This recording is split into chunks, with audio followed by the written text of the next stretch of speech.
আজকের হেয়ার কিন্তু একদম সব থেকে হাইয়েস্ট গ্রোথের দিক থেকেই বলো বা লেন্থের দিক থেকেই বলো, অনেকটা টাইম লেগেছে বোটক্স করতে, কারণ এটাই এমনিই লেন্দি প্রসেস যে কোনো হেয়ারের জন্যই।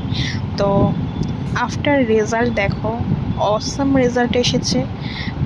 অনেকটাই স্ট্রেট লুক দিয়েছে, তার সাথে ড্যামেজ রিপেয়ার ফ্রিজি ব্যাপার যেটা দেখলে তোমরা বিফোর হেয়ারটা ছিল তার থেকে কিন্তু অনেক অনেক অনেক ভালো রেজাল্ট দিয়েছে হেয়ারে।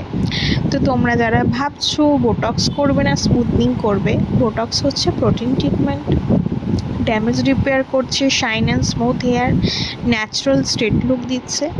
আর স্মুথনিং হচ্ছে কেমিক্যাল ট্রিটমেন্ট। আজকের ক্লায়েন্ট কিন্তু আমার কাছেই সব সার্ভিস নেয়, তো আজকে ফেসিয়ালও করা হয়েছে, রিভিউটাও তোমাদের সাথে শেয়ার করব। আর প্রত্যেকটা ক্লায়েন্টের সাথে কিন্তু আমার বন্ডিং খুবই ভালো। তো আজকের মতো টাটা।